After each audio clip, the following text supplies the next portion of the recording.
Hello, goblins and ghouls. Welcome to the Grimrose Academy, a special Halloween edition. We hope that you have all been having a wonderful week and you're ready for some more fun witchy action. But of course, before we get into everything, we do have some announcements and all of that jazz. So first and foremost, we'd like to thank our sponsor, Roll20. Thank you so much for letting us have a platform where we can roll dice, have our character sheets, have fancy maps, all kinds of things. If you're looking for something to do virtual tabletop with your friends, even card games, click the link down below and check it out. And of course, there's daylight saving shenanigans happening. So in the Americas, episodes will be happening an hour later. Although for us, next episode of Grimrose Academy will not be until November 12th. We will be skipping 1 week. So just an FYI on that front. And of course, we do have a whole bunch of wonderful merch. If you are looking for something to keep you warm this winter and fall season, head on over to designbyhumans.com/shop/roll for it and get yourself a nice sweater, maybe a mug for your pumpkin spice latte, you know, and when it gets into winter, some hot cocoa. See, it's already setting a story for you. I'm imagining you doing this, and then you have to share a picture for us. And if you have a cat, you know, that just adds bonus points. And of course, you can head on over to our Patreon, and you get all kinds of rewards, as well as you help support us. That is the best way to support us. It helps us pay our casts, keep the lights on, all of that jazz, so we can eat, so we can feed our kitties. And in return, you get cool things like we have our NPC names post out, we have Ascension level 12 character sheets coming soon, and our witches and spellcraft characters coming, as well as their spell books. And of course, you can be a Twitch sub right here on Twitch, and that gives you access to our emotes as well as the videos in advance. And if you're a YouTube member, you get access to some of those emotes as well. And whether you're a YouTube member, Twitch subscriber, or Patreon supporter, you get access to our private Discord where we chat with you all about all the things. You can ask us behind the scenes questions and stuff. Sometimes we'll have answers, sometimes we won't. And of course, we understand that not everyone can support us in monetary ways. There are tons of non-monetary ways to support us, like watching here live on Twitch, making clips while we're live, because you can only do that while we're live. And then, of course, watching us on YouTube, subscribing, liking, commenting, following us on Twitter and Facebook, and liking and sharing and retweeting all those things. There's actually a tweet and a post out there now, so go do it. And with that, I think we are ready to begin episode 8. Are you all ready? Okay. A strange new flower grows in the wilds as a flash occurs in the Grim Tower, and the Empress enters her carriage, whilst the students of Grimrose Academy falls to slumber. A day comes and goes, but no one wanders the halls, not even a hexagram message from the Wicked Witch. Tossing and turning, the Academy have fallen into the deepest of sleep. Well, what has happened? We all ponder, as we hear only a small squeak. We pan to a spire where we see Zahir and Allegory sleeping in their room. And give her your character sheet. Tyler, as Allegory is sleeping, you see yourself in front of a whole bunch of people. You're standing on a platform of some sort, and there's a pedestal in front of you with some kind of a floating microphone looking device, and a whole bunch of students, all dressed in a variety of attire, but it all looks like they are part of the nurturing spirits. They're all looking onwardly at you as someone pushes you forward in front of the microphone. Gulp. Hello? I think I'm supposed to talk, but I don't know what to say. You hear a bunch of giggling in the crowd, some people whispering. They're talking about you, and not in good light.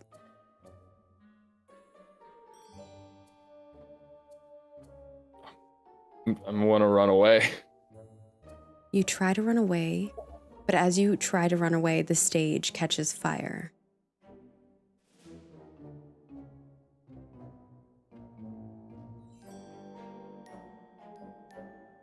Friends, help. The crowd cackles in laughter as the flame gets closer and closer to you on the stage. Well, is anyone here? As you shout for Gwillem to help you, and is anyone here? We leave you there. See here. You, on the other hand, close your eyes and fall to slumber, and you see yourself sitting like on the edge of a pond, and something hurts, like your feet. Your feet, something's on your feet. You lift your feet up to look. Leeches are crawling up your legs. No. I try to like brush The them leech off. snakes, they wrap around your legs. They're pulling you into the pond. No, please. Stop it. Get off. They don't. You shout to get off and nothing's happening other than you're getting pulled deeper and the snakes are wrapping up further around your leg. I reach for the edge of the pond and I like dig my fingernails in the ground and try to hoist myself out. Yeah, you dig your nails into the ground and you try to hoist yourself up. But as you're doing this, the pull from the snakes is just too strong and like your blood is kind of like being pulled from your body. Someone out there? Mom? You Please? look around and there's nothing. There's no one. The darkness kind of sets in as the moon is covered by a cloud. And we leave you there. Allegory, what is Gwillem doing as the two of you have been asleep for an entire night, day, and now it is night again?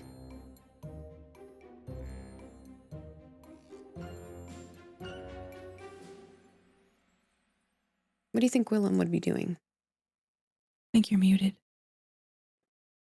I feel like Gwillem would be very aware of the fact that we haven't gotten up because both of us play with him pretty frequently. So I imagine he's trying to wake us up. Yeah. He's trying to wake you up. Let's see a roll from him. And as he tries, how does he go about trying to wake you guys up? I imagine he's like rolling and jumping on us. Okay. Let's see how well his rolling and jumping looks. This will be the roll 2d8 at the top of the sheet.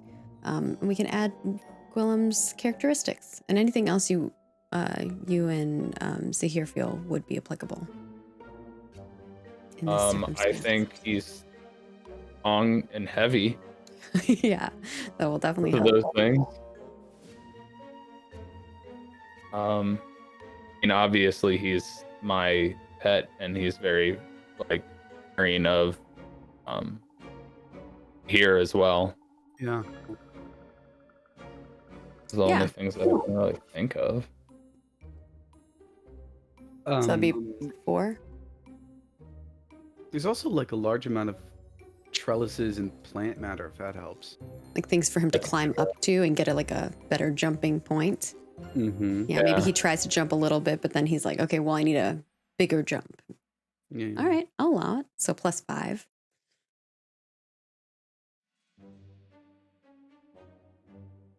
That's the only thing I can think of. That's a pretty good call. All right. All right, Gwillem, Save us. do your thing. Yes. 14, success. Gwillem jumps, like climbs up one of these trellises, jumps on the bed, and lands on top of you, Allegory, describe this to us, but you don't wake up. That's the outcome of this, though. Imagine as he jumps, he rolls into a ball, and right before he hits, he kind of like sprawls out and just belly flops onto my chest. Oh my god. And facing my head. Yeah, he belly flops. I think that you, Allegra, yourself will have like a little bit of a bruise from this epic jump. Gwillem thinks that you should be awake after that, but you're not. What would he do next, do you think? Probably roll around thinking and panicking for a little bit to figure out what to do. Okay. Eventually making his way out of the room. Okay, we see Gwillem kind of panicking, rolling around in the room. And we're going to pan to another tower. A spire where we see Persephone and Violet sleeping. Persephone, as you are closing your eyes to sleep, you find yourself in a situation where you're surrounded by mundane things. There's a tea party that it appears your mother has set up in your house. It's very clean. The tea party is set up in a very specific way. You know you have to use the specific spoon to put in this sugar. It's a whole ordeal.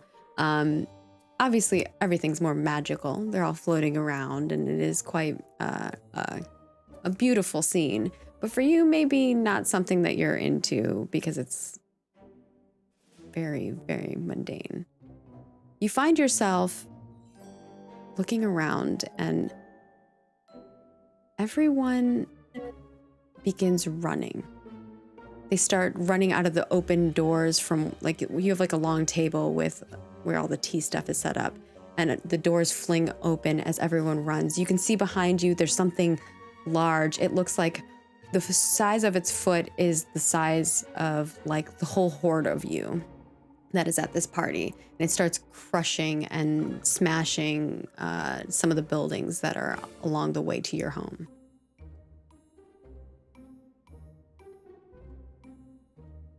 Stop! Why?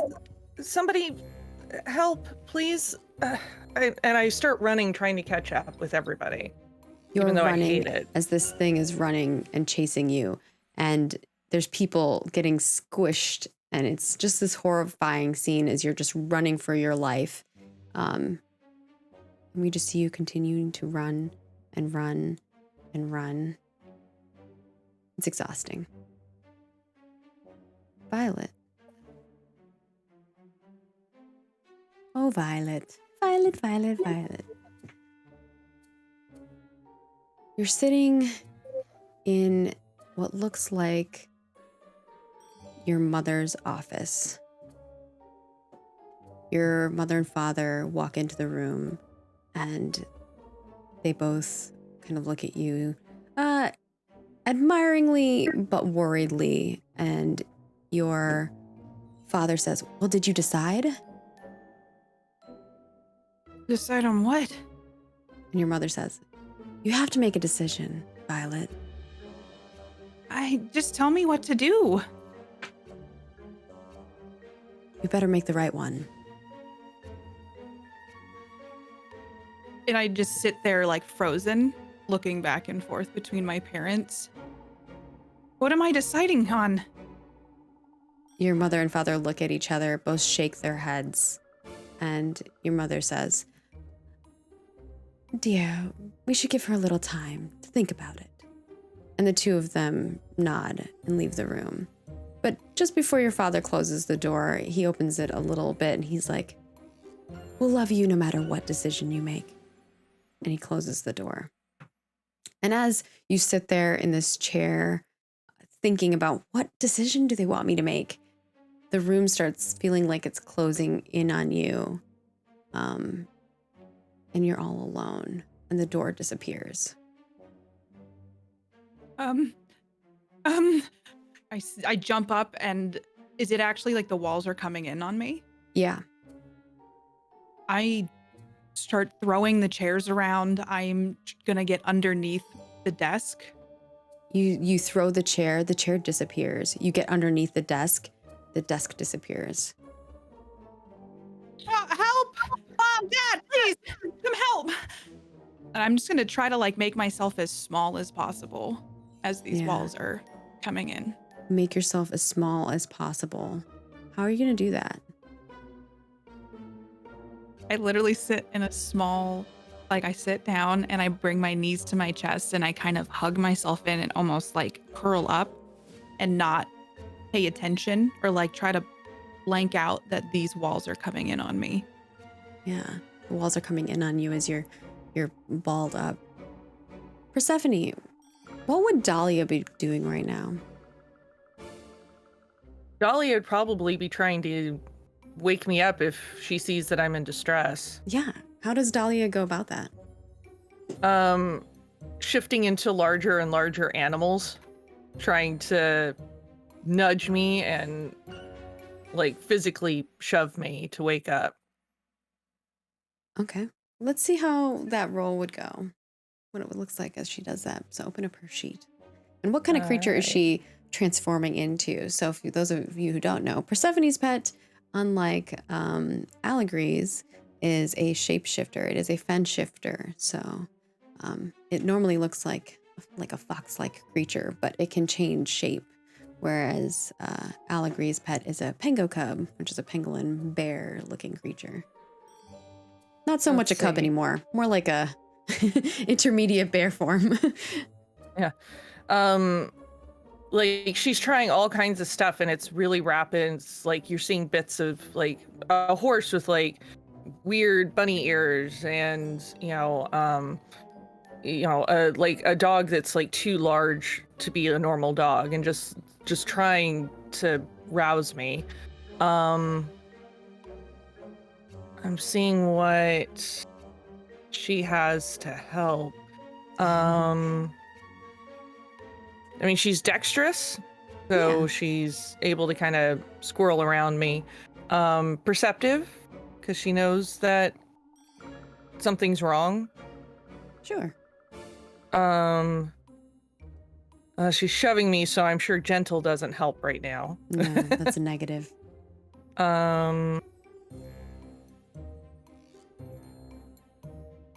I don't think that there's much else that she has. So it would just be a 1. Yeah, just be a 1. Okay. Believe in the dream. Or in this case, maybe not. 13. It is a success. Describe to us what this looks like, but you do not wake up. But Dahlia is aware that it should definitely wake you up, whatever it is that she does. She's, like changes into something where she can actually like grab my clothes in her teeth and is like literally pulling me on the bed, trying to shake me awake. And comes over, like is trying to lick my face and just whatever possible to try and wake me up. Yeah, and you don't wake up, but she does feel like you should. What would she do after that? Would she try to maybe wake up Violet? She might yeah, I think she would probably try and wake up Violet next. All right. Let's see how that goes. Okay. Same roll as before then. Mm-hmm. Let's see here. So it's a +1.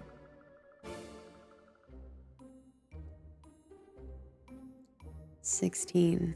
Describe to us what it looks like as she tries to wake up Violet this time.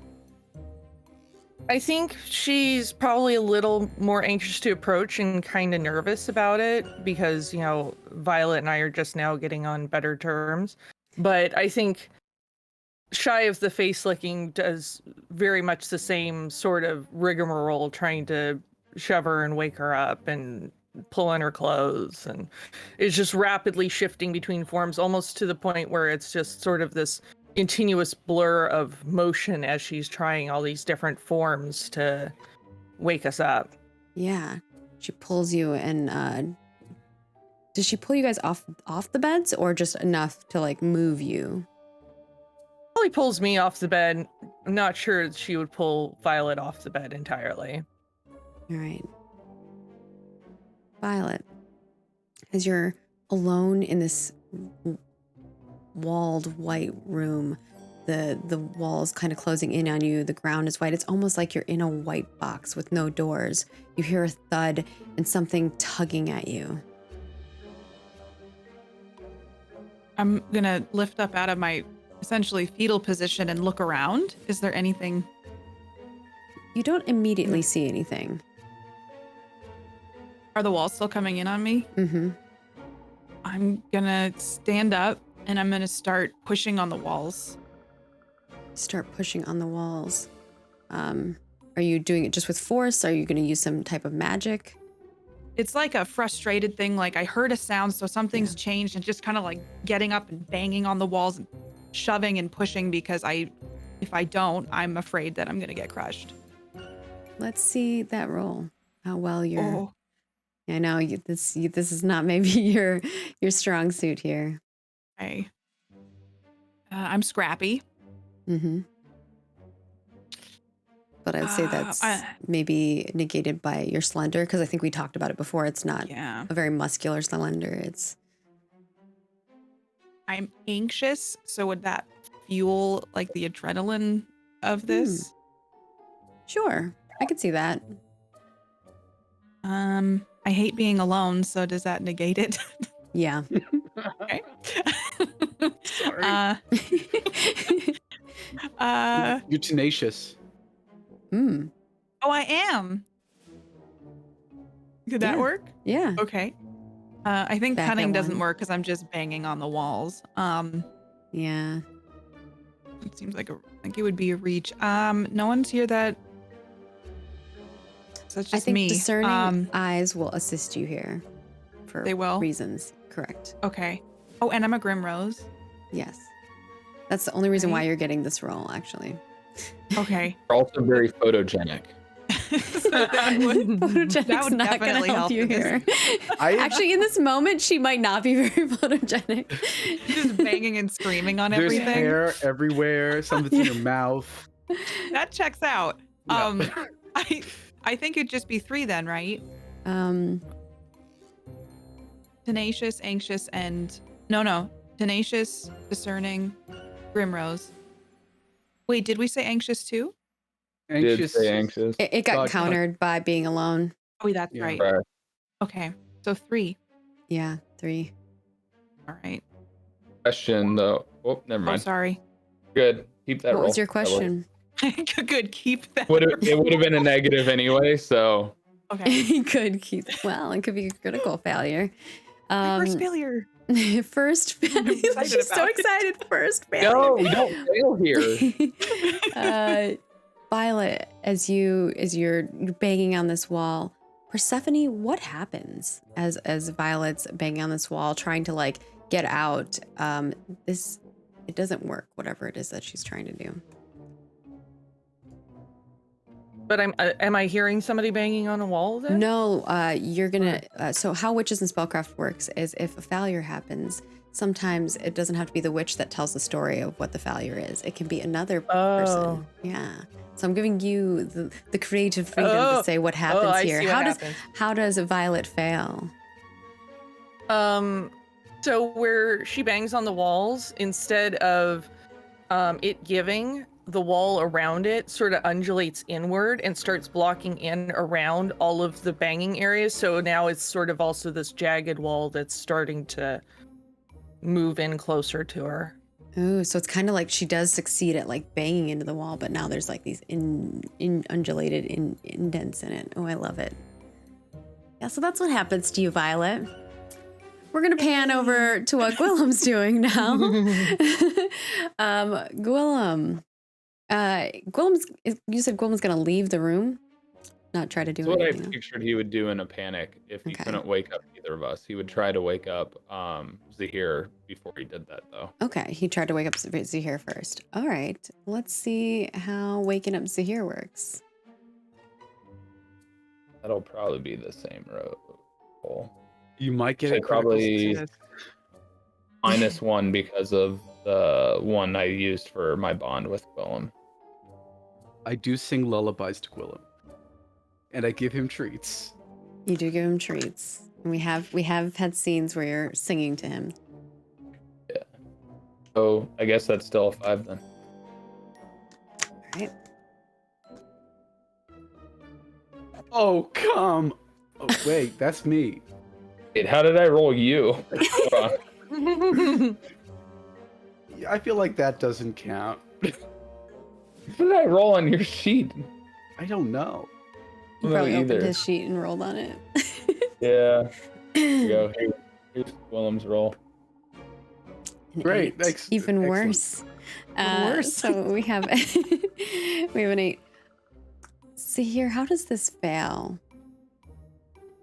I think Gwillem is a bit softer and kinder to me.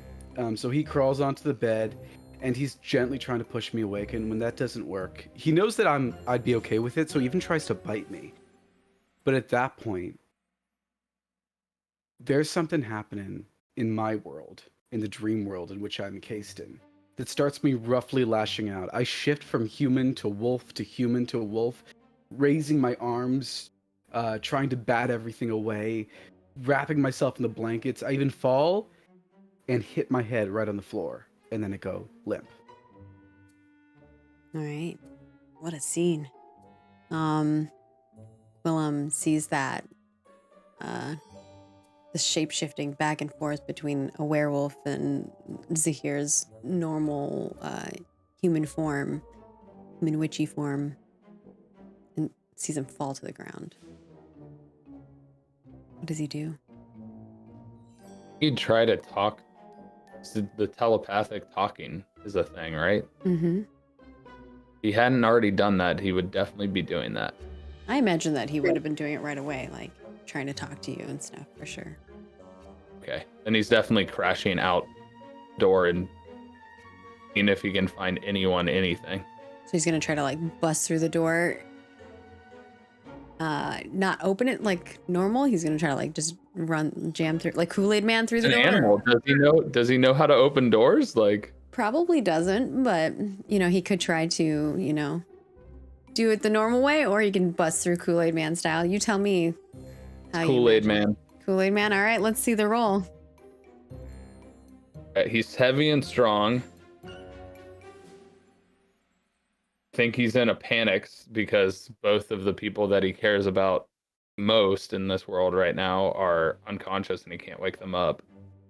I'll give him a bonus for the two of you. Yeah, it's a 4. He hates seclusion. And he's secluded right now. Seclusion? I think that's gonna give him a negative here. Negative. Yeah, so 3. Likes exploring. He's technically going exploring in some capacity. I don't think this is exploring in the same way that you think it's exploring. Willem puts on a hat and says, "It's time for an adventure." What's that? A 4 then? 3. Go, Gwillem, go. Partial Now we're success. rolling all the failures. I love it. Finally, on the spooky Partial episode. success, though. Partial success, yeah. So, Gwillem kind of, I imagine, like, backs up to, like, as far as he can away from the door, gets into ball mode, tries to bust through the door, and does get the door open. But as he rolls through, the whole door unhinges and falls on top of him, and now he's kind of being crushed by this really heavy wood door that is semi-magical. We're gonna leave Gwillem there as that's happening. And we're gonna pan over to Zahir. Inside of your dream state, you can feel the snake wrapping around as you're going under, and you said you were kind of changing form, right? Mm-hmm. So you change form. Do you stay in that form in this dream state, or are you like? I stay as a wolf, yeah. Yeah, you stay as a wolf. What do you do? I'm like lashing out with my claws and paws, and then when it's clear that I'm not going to get myself out of this lake, I kind of reach around and start biting the snakes and trying to rip them off my body.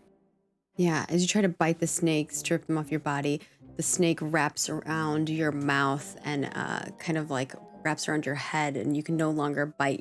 It's almost like you're just like stuck with your jaw unhinged, and you're alone, and the darkness is kind of consuming you as you get pulled under into this lake or pond of some sort. The water is murky, and you can just see like the shadow of the moon behind the clouds as you're getting pulled down underneath into the water. I try to howl, but only bubbles come out. You howl and not even bubbles come out because your mouth is wrapped around by this leech snake. And as you do so, you try to push out that last breath. Roll me a mundane roll for this, for your howl. And we'll see if something happens here. All right. No modifiers, I'm assuming? You can add modifiers if you think that it would help you.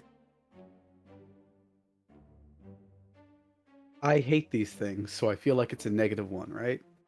Yeah. Yeah. I'm susceptible. Don't know if that helps. Susceptible in what way?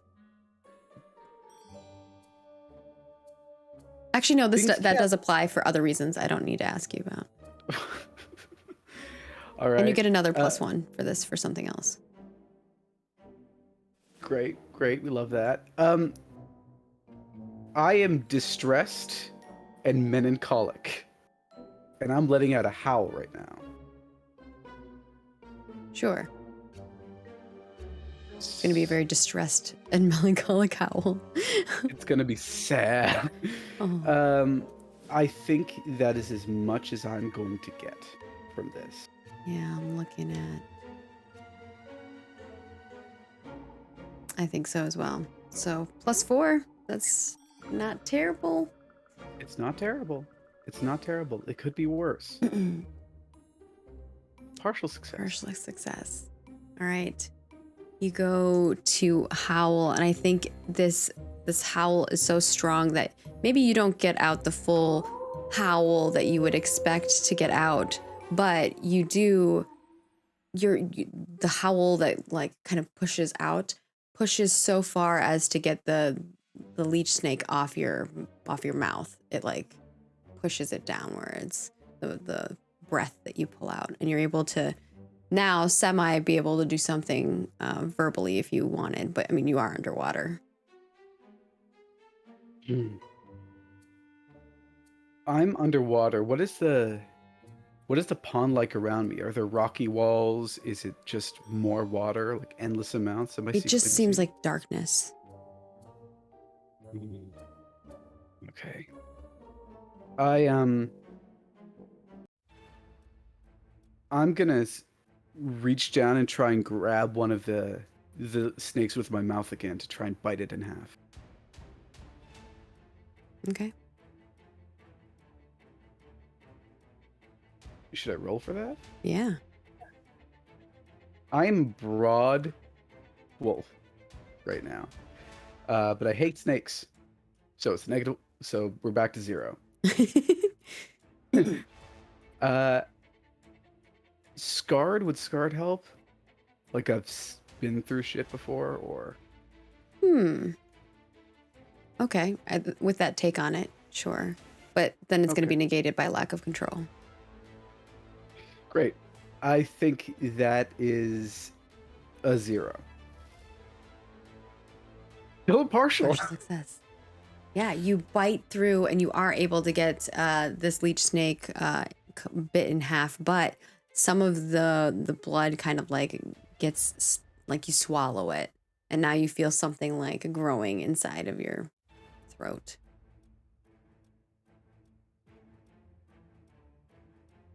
I'm going to close my eyes. And in my head, I'm going to say, if there was ever a time to do something other than change me against my will, now's it. Help me. Or we're drowning together. Right. You say that, and we're gonna pan away from that scene. I love it. As he calls out to the weeping heart that has been changing and forming him into something else. We pan back to Dahlia, who has like taken Persephone, moved her to the ground, now pulling Violet onto the ground. Dahlia does see that Violet did react to her initial interaction. So Dahlia knows that like something, like she was able to reach Violet in a way that she was not with Persephone. What would Dahlia do next? Probably jump on top of Violet as a fen shifter, so she doesn't like injure her too much, but like almost like CPR kind of thing, like kind of bouncing her front paws up and down on top of her chest. Does she say anything, or is she just only doing that? I think she's just saying, wake up, wake up, wake up, wake up, wake up. Violet, you're hitting, you're punching the walls, and you're not able to make it through, but you can hear something saying, wake up, wake up, wake up, exactly what Persephone was saying. And you feel the, you know, like the undulated walls, it punches you back, and you like hit, you like get shoved back into the back wall as something like hits your chest. Do I get the wind knocked out of me or anything? Not the wind knocked out of you, because I don't think Dahlia is trying to like harm her, right? No, she's trying to wake you up. Get her up. But you do feel like something is on the other side of that wall. Like you get a sense that there is something there. Okay. After the initial shock of being pushed back, I would hear that something is telling me to wake up. You hear the voice again. What does it say, Persephone? What is she saying? Wake up, wake up. Why aren't you waking up? Yeah, you hear that. Hello? And you're listening to it more, and it sounds like Dahlia. You know that. You has to be. Dahlia, is that you? Dahlia doesn't hear anything quite yet on her side, but she does see Violet's mouth moving. Like, let's see if Dahlia can read lips of what Violet's saying. Actually, there's something happening here, so you're trying to. One side has broken through, the other side hasn't, type of thing. Let's see. She's perceptive. And likes 100%. conversation. Ooh, yeah. So she pays attention to conversations. I think that's kind of what she has. Yeah, I think both of those apply. All right, so it's And a third one +2. is that she is her roommate. I feel like she has like another connection with her, yeah, versus like a normal person. I would give that So as that's a +3. All right, here we go. Wow. She does see that there is the voice, or that Violet's trying to say her name, but there's nothing coming out. And I think that there's an element of this where Dahlia's not sure whether Violet is saying like stop or like help, like trying to like, get help still. Yeah. I think at that point, the walls feel hard, right? They don't feel like something I can dig at after banging on them. Initially, when you hit them, yeah, it felt hard, but then they like jaggedly moved. I hear Dahlia on the other side. I'm going to try to like grab the undulated parts that are poking out and try to rip them off. Rip the walls off? Like, yeah, like rip a hole so I can get out of this room that's closing on me. Sure. Are you doing that with just your raw hands or with some kind of magic or something? I think at this moment, I'm too panicked to realize that I can use magic. So I think for this moment, I'd probably just be using my hands to rip the the wall apart. All right, go for it. I think it'd be probably the same as last time, so +3 with the tenacious. Oh yeah, because the counters Discerning. that you have going on here. Yeah. Yeah, and Grimrose. Okay. I give you an extra bonus, so it'd be 14. Because of Dahlia. Okay. But yeah, describe to us what it looks like as you rip open the wall, and I'll tell you what you see on the other side. I think just because I can hear Dahlia's familiar voice, it comforts me. And so instead of having that panicked banging and stuff, it's like a determination has switched on, and I start seeing these jagged pieces as a way to maybe get out. So I'm going to grab on, I'm just going to methodically tear them off, creating holes that I can then reach into. And I imagine it's like drywall, because in my head, that's what it would be. And just start ripping the wall apart like you'd see on like a home HGTV show, like a demo, Yeah, but with my hands. With your raw hands, you feel you pull through, and it's almost like you can see eyes as you rip open this. You can see the little blinking eyes of Dahlia, and you wake up, a breath of air coming from your mouth, and you can Not see Dahlia inten- on top of you. Dahlia is like pushing down, and I'll leave the two of you in a scene together, and you can actually hear Dahlia in your head. You've never been able to do that before, but it's almost like the nurturing spirit side of you has unlocked. I think not intentionally, it's like I sit up and take a gasp of air. And as I do that, I accidentally throw Dahlia off of me. But it's just like that shock coming out of a dream where you're fighting, and just sitting there looking around, making sure, like, I just kind of getting my bearings, because I feel like I'd be very disoriented from the dream. Dahlia, I'm going to try to, like, wherever she lay landed, I'm going to go over to and make sure that they're okay.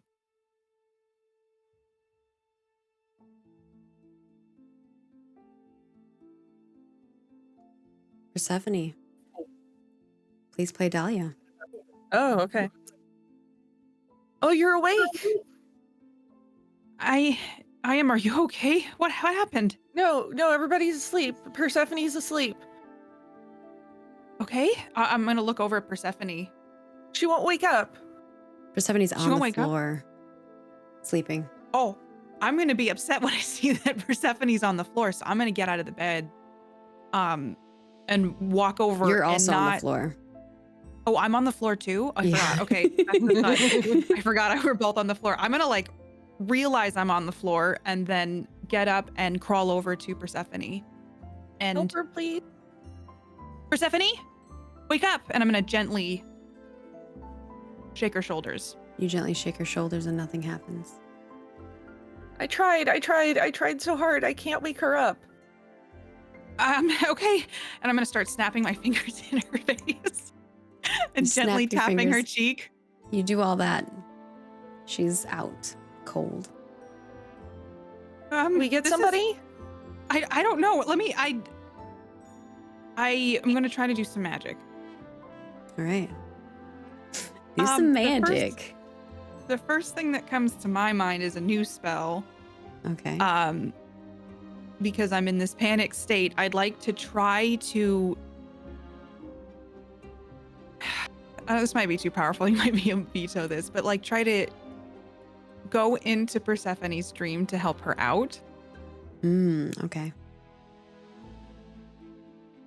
So it's essentially maybe a dream walker kind of spell. All right. Where I'd like to just go find her and be able to talk to her in her dream. Okay. Sure. Okay. That's a very keeper's disciples of you. It is a very keeper's disciple thing. Okay, so should I say this is, like, for one scene attempt to enter someone's dream? Yeah. Okay. Very specific spell. Yeah. I did say and talk to them. I don't know if I need to be, like, super specific with that. It'll depend on how well you roll, but yeah, I think you can definitely enter Okay. the dream. How you talk to them might change, right? Depending. Okay. So for this cast, I have discerning eyes. I'm insightful. Can I argue that this is cunning because I'm kind of coming up with it on the spot? Yeah. I'm tenacious. I'm determined to wake up Persephone. I'm anxious because this is an unresponsive person. I think But that's is that a for negative? you. Yeah. Yes. Okay, it's down to 3. You hate being alone. I do hate being alone, so that's It's a negative. that could be. Oh, okay. I was like, was it motivating to wait? But I don't think you're Okay. alone here because you have Dahlia. So that's why I That's a wouldn't good point. Yeah. Okay. say you're alone. I'm worried about Persephone. That would give you a plus, yeah. Okay. I think with Grimrose that would be 5. Correct. 5. Okay. So I'm gonna attempt. There is an effect here that's happening that is going to give you a -3. So you're at a 2. Awesome. Do that. We Roll love with that. 2 and Mhm. 14. But of course, the Grimrose. Before you describe how this works, you do feel like you're able to get into Persephone's dream, but you do not think that you will be able to awaken her from the dream. It's almost like as you enter this dream, that something else, there's like something else here that is controlling her dream, and you get that immediate feeling that someone is watching you as you do this. And the reason why I say this is because like this is an effect that's happening that you're aware of. You're not sure what is happening exactly, but you are aware that something is watching you as you enter this dream, like, and which makes it clear that it's clearly someone's controlling what's happening here. But feel Okay. free to describe what it looks like as you are hovering over Persephone and you cast this spell. This is the first time I'm casting this, but what ends up happening is while I'm trying to shake Persephone awake, I sit down and my eyes turn white and I go into like this trance-like state. And what my vision sees is just clouds and fog. And I'm moving through those clouds and fog and I'm calling out to Persephone. Persephone, where are you? And as I get closer to her, and I hopefully, if Persephone calls back, the fog starts to clear and I find Persephone wherever they are in their dream. And yeah, we see this as Violet, the clouds clear, and you do see Persephone running as fast as she can. But before we get to that interaction, we're gonna pan back as we see Allegory Gwillem is like underneath this door. It's heavy, it's kind of crushing him, and he's just like stuck underneath there. What does he do? I mean, I imagine he's sprawled out, so the best he can do is kind of push up. If he can twist around, I imagine he would try and flip over onto like his back down and push up the door and like try and wiggle out. Yeah, let's see that roll. I'm trying to wiggle and push the door off of him. Only The thing I can consequences of think Kool-Aid Manning. Yeah. You know those consequences. I've Kool-Aid manned before. You've gone through a door, or I've walked into like a glass door before because I thought it was clear. I've busted down a door before. Oh Yep. no. Yep. I've also picked a lot of locks. There's tons of vines in this room. Like maybe Gwillem can like snag one with his teeth. He's not in the bring room. it to him. He's outside of the room now. Ah, In Yeah. the hallway. He's in the hallway and the door's on top of him. Well, The this only thing I door. can think of is strong planetary personality. How do I use a planetary personality? Strong definitely applies. I agree.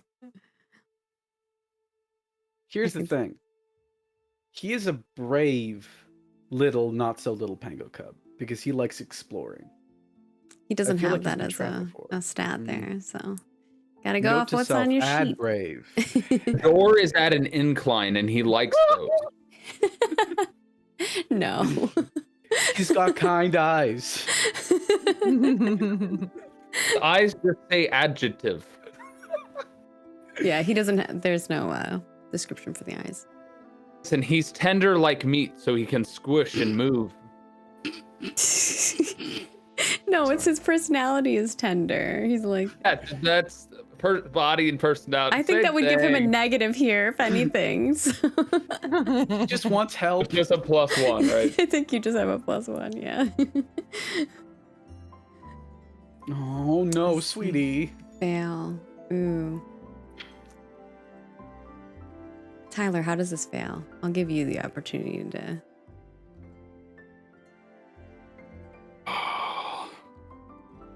He pushes on the door. I think part of the door was resting on the wall. It slips down to have more weight on Gwillem. Ooh. And as the weight pushes harder on Gwillem, so here you scream out, you're like shouting at, like, in your mind at this weeping heart, like, help me out here, you know? And as you do so, I think because of how dark and alone the two of you are in this space, you see coming out of your throat a tiny little blue flame, and it kind of goes up, and you see, just like as you're looking up, just this little ball kind of go off into the distance, and you just sink further into the water. But you feel like there's a chance of hope. And I'm going to give you access to a character sheet.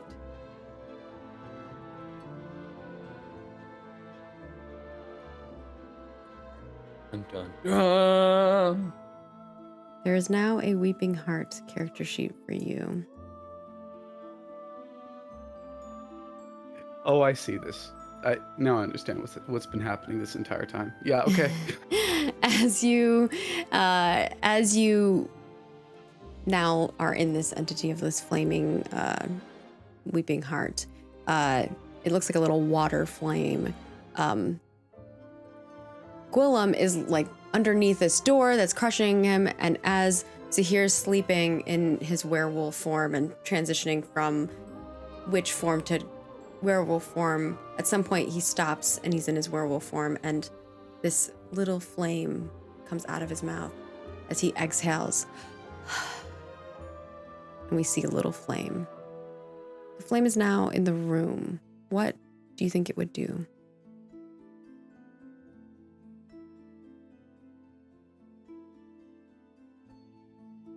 I think it would try to shine as bright as possible to kind of like force light into our eyes, into the eyes of both the wolf on the ground and the half giant, to try and wake us up.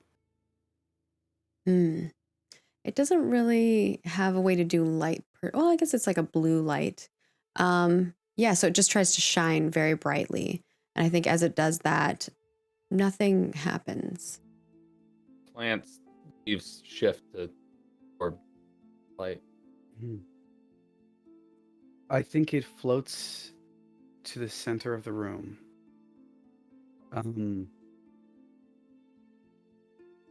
Can it light things on fire, or is it too much of a water flame to do that? It could light things on fire, but it's a different type of fire than like the flame that you would think of. There's several candles on Zahir's side of the room, and I think slowly, one by one, it's going to try and light each and every one of them up. Yeah, it lights each of them up.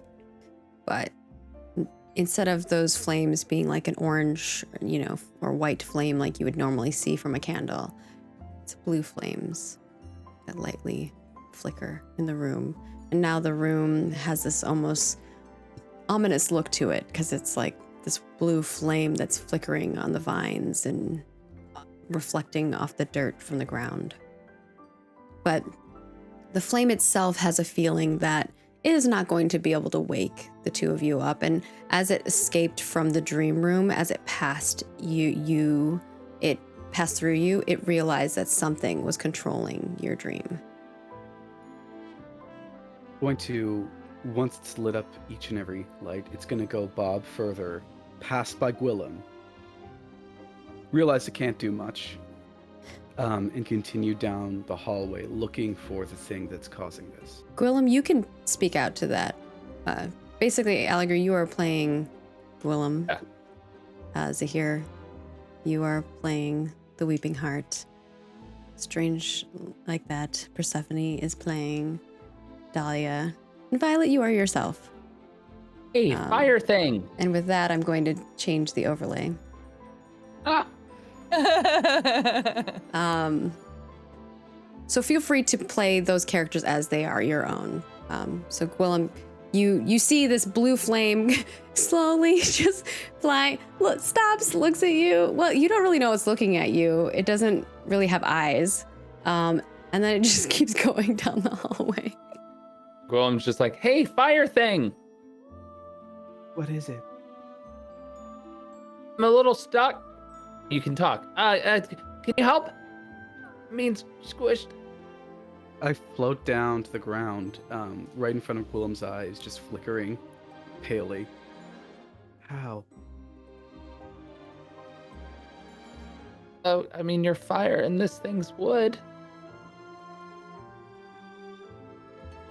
Set it aflame? Okay. And then it floats onto the wood and tries to burn it. Oh my gosh. Okay. Yeah, let's see how this burning goes. If it's a controlled fire or if a fire. You know what'll wake us up if everything's on fire? Maybe. Or just ask Violet about that. Don't do it. All right, let's see how the roll goes. Okay, so I'm gonna roll. I think physically I'm small, so that's a -1. I think it will gigantic- benefit you here in the sense that it will be a more controlled fire. Yeah. So it's actually more beneficial for you than not. All right, that's good. I'm a water flame, Yes. so literally what I am. Order the flame. No, that's a joke. I That's think Zahir. that's the somberness of the flame can help here, because there's this solemnity of trying to help in a distressing situation. Although I also am distressed, so even if that's a +1, I feel like a -1. Yeah, I don't think that's going to help you here in this situation. I am distressed. Yeah, I don't think that's going to help you here. I thought it was gonna make it. I thought it was gonna be negative.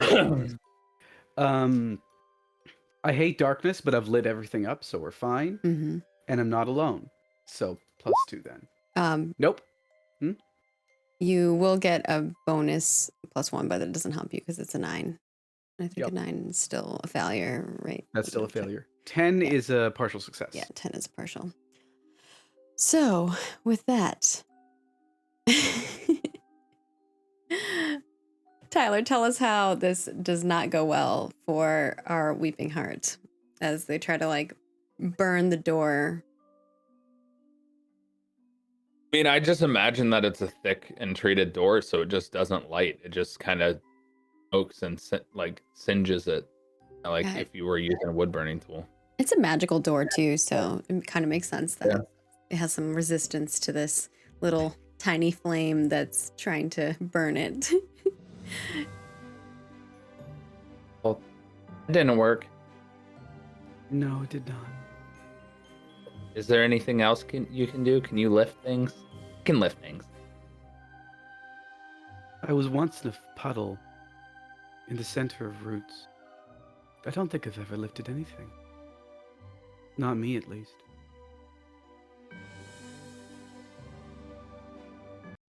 Oh, You were once a puddle? in a puddle. I should try. Let's try to lift something. I go to find like a pebble on the ground and I try to lift it. How are you lifting it? You're a flame, like a little flame thingy. Exactly, I don't. I go around it and then I go up above. All right, let's do a And roll there's- to see if you can suction around it with your little water body. You're like gonna hold it inside you so you can see like the pebble in the middle. I love it. Yeah. Let's see. Let's see if it works. So I'm small, that's a -1. It's a pebble. I don't think it's gonna give you negative here. Okay. I'm a bit If of a you're trying to do downer, I the don't- door, like envelop the door, I would say that would give you a -1. Because you're trying to like expand yourself out to cover the door. Now, what if I want to envelop Gwillem? That would be hard too. You would get a Quite negative to big. that. Because Golem's big. Yeah. Golem's like half the size of the door. It's less than the door. It's true. So I'm a bit of a downer. I don't think this is going to work. I can see that. Mm-hmm. I don't think the others have a huge effect on this. Yeah, I think it's just a -1. It's just a flat roll. Oh, just a flat. Well, Yeah. that's a 9. All right. With that, you try to pick up. You go around the rock. You go to pick it up, and when you come off of it, it just boop, it stays there. Nothing happens. Perhaps I can go find help. Maybe you had the right idea to begin with. I just didn't want you to just leave me alone. Also, I didn't know if you talked. Also, I'm stuck and I'm panicking. I like flicker down back right in front of its eyes and kind of like almost settle on Gwillem's nose, but not entirely because I'm not going to set the poor thing aflame. You aren't alone. Your friends are here. What? They're trapped just like you, but they're here. Are you talking about here and agree? Yes, they're here. Their minds are still here. They're just trapped. Do you have a connection to one of them or both? And I tried to talk to Allegory. He didn't respond. Talking is a one-way thing. You talk to someone and they talk back. But if you have a connection, perhaps you can push further. Belly flopped. In your mind. Can you just get me out from under the door? This is I- really a terrible situation for me to just talk. It's getting heavier and I'm getting worn out. Take a deep breath. Don't try to resist it. Carry the weight. Reach into your mind. Find Allegory in there, the part of it which is the part inside your mind that is Allegory, and push through because he's alone too, and he could use your help. You can't help him out here. It's like a motivational speech for me to lift the door. No, I mean something a lot more metaphysical.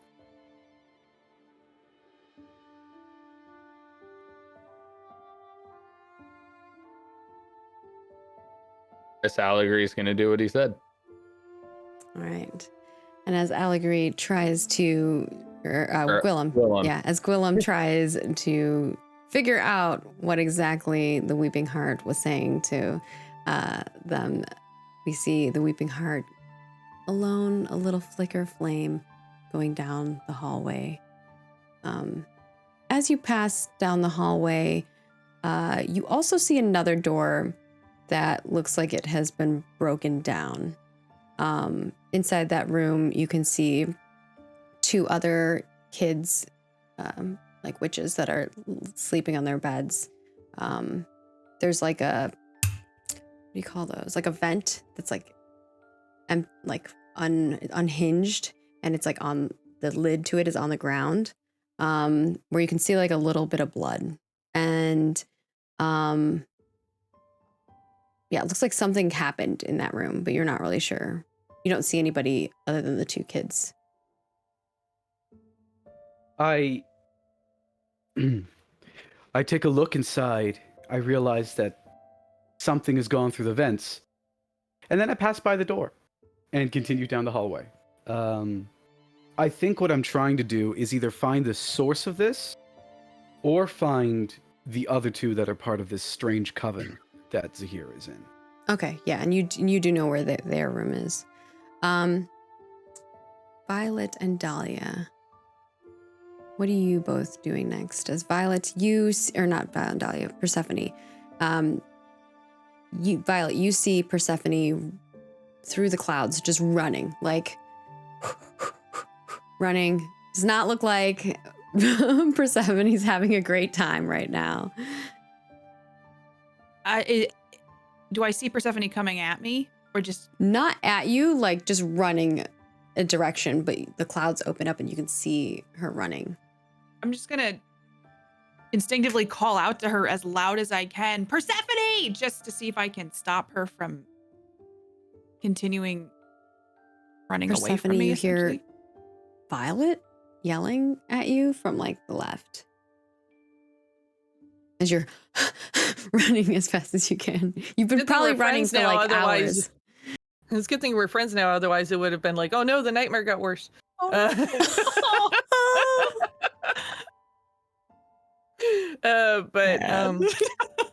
I know I'm terrible. Violet, where are you?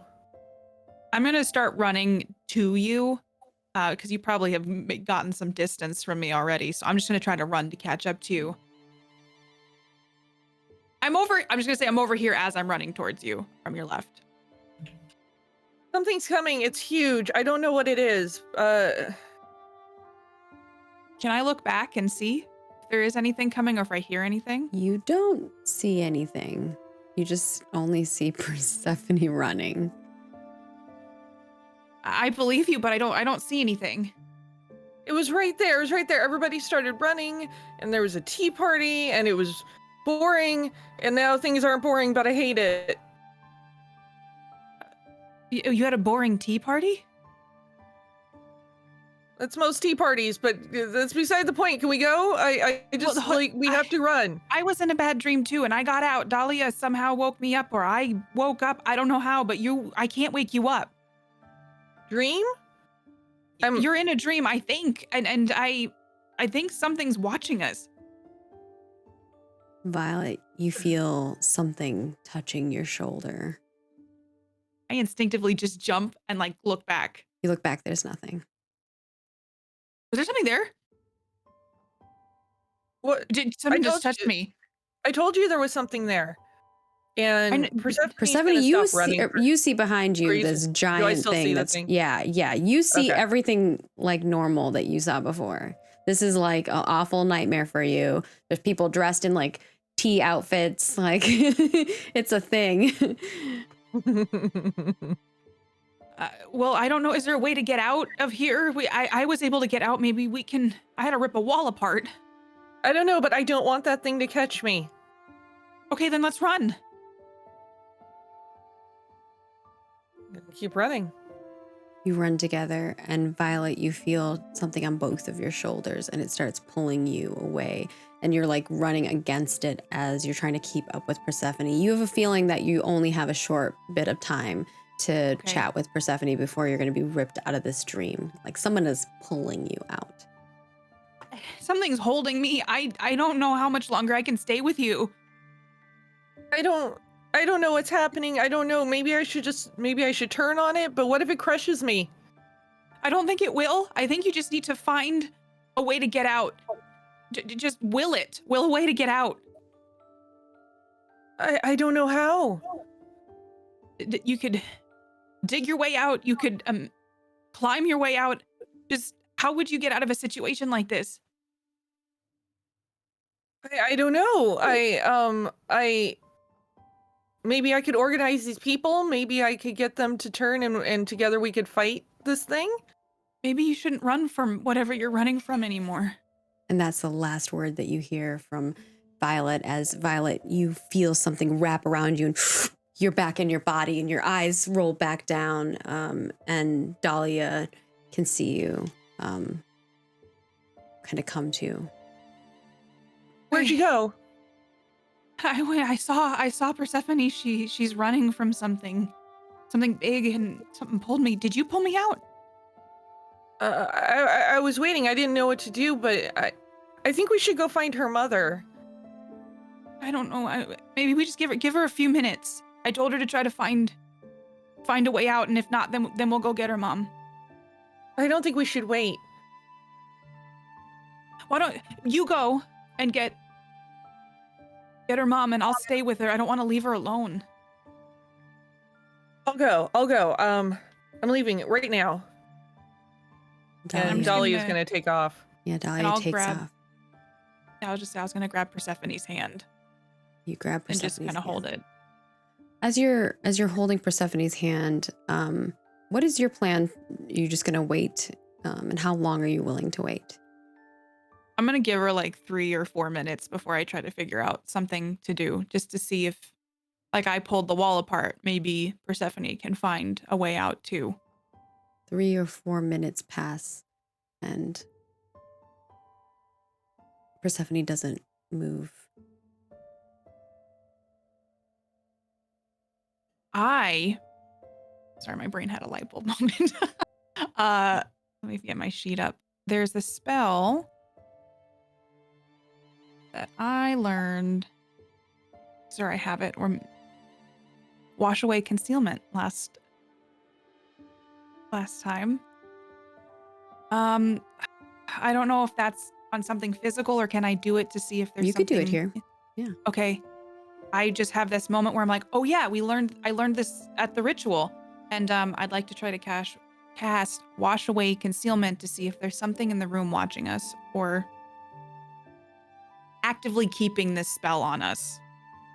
Yeah. Feel free to roll. Okay. I have discerning eyes. Mm-hmm. I'm insightful. I'm anxious, so that'll take one away. Yeah. I'm tenacious. I would say cunning applies here too. Okay, cunning. I don't like being alone, but I guess now that Dahlia's gone, I am kind of alone. Yeah, but I don't think you're really alone. You still have Persephone's here with you, so and you know she's there, right? Like, so you don't feel maybe as alone as if no one was here. Okay, I'm worried about Persephone. I'm a Grimrose. And I think that's it. Yeah. So 5. Success. 15. And what does it look like as you cast this spell? Let me see. I imagine it's a little bit different, but still has that water element to it. It's almost as if like dewdrops form on everything around the room. And as the dewdrops form, everything glistens and kind of glows as if like moonlight's hitting it. And then they evaporate slowly. And as the steam evaporates, whatever is hidden becomes more, I guess, less concealed. Yeah. And you were trying to see if someone is watching you. You don't feel like someone's watching you currently, but you did definitely feel that when you were in there. But you can tell that as you're looking at Persephone, something around her mind, there's like this little sparkle of pink magic around her head. And it's like moving and undulating. And with that success, you can tell that whatever that thing is that is magically like encapsulating her head is feeding off of the nightmares and keeping her alive. So if she stops having that nightmare, she might not continue living type of situation. What? Okay. Yeah. Okay, so now I have this information. I mean, as a young witch at this school, this seems like a very intense thing that I probably don't have a spell for right now. If the pink stuff is, if it's removed from Persephone, it will maybe kill her. Maybe, yeah. That's the impression that you're getting. Okay.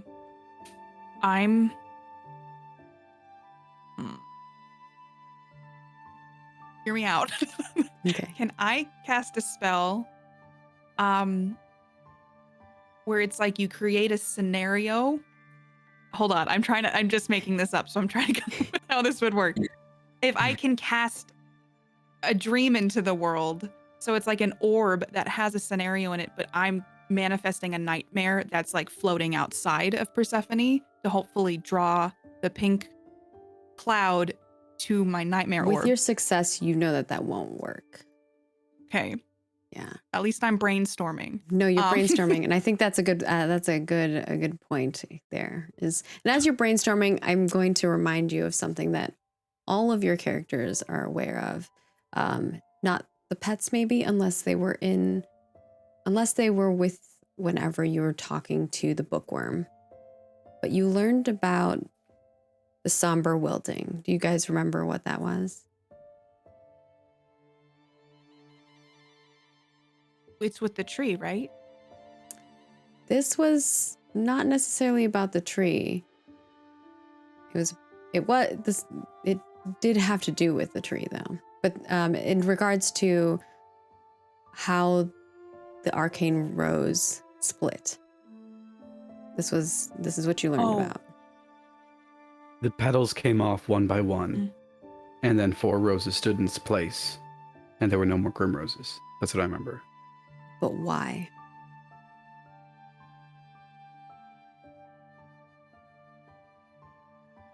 Does it have to do with the fact that it used to be, these weren't floating islands originally, they were just covered in water?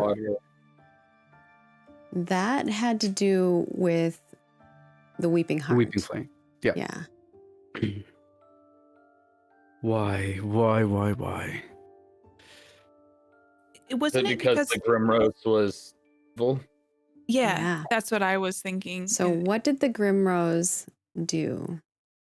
Her name was Daya. She's a little fae. Daya. What did she do that was evil? You guys remember? She was the Empress back in the day, as well as the chat has stated. This is something that your characters know, so I'm just trying to like get you there because I know you know it. Didn't she take power from others? So.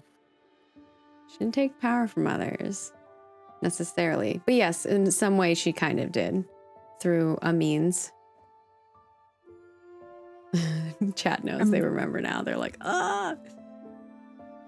She eat them. She what? She ate them. She ate them. Is that what you said? Cannibal. She was a cannibal. That's a cannibalistic thought. Is that when you eat people, you absorb their powers or something? I don't remember. That's the witch from Hansel and Gretel. That is the witch from Hansel and Gretel. That's funny. She I have notes on it, but I didn't write down what her there was so much what's the evil. There was a lot of lore that episode. Yeah, it was a lore dump. I will give it to you but I was hoping you guys. I just wanted to give you a moment to see if you guys came to it from your own. But you got there, kind of. She was evil, but what she did was she made everyone in Improvar forget about the Grimrose Academy and its students, even their parents, right? And she controlled people's minds, like the faculty's minds, making them do things. And the entire student body, she made them go to sleep and had them feed endlessly on nightmares to keep alive.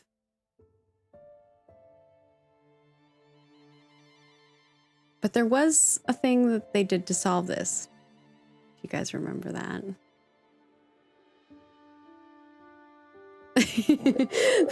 This is where all the aha moments should be coming together. So much going on in my life that I just forgot like all of this. Oh yeah, it was a huge lore dump, and it was a bit ago. But I was like, I'm kind of excited that you guys all learned about this. Mm-hmm. Mm-hmm. How did her reign? Put the Weeping Heart in the tree. That's what protected the academy, but I don't remember what. Weeping Heart is a separate thing. Split the heart? The rose? No, that happened on its own. that happened because of what she did with the magic. Yeah, Because they do. We killed the Grimrose. oh my gosh. He ate the Grimrose. So We turned the Grimrose into great a frog. during the great soul binding in the spring, a few of the students gained enough strength from their familiars and were able to pull themselves out of their sleep.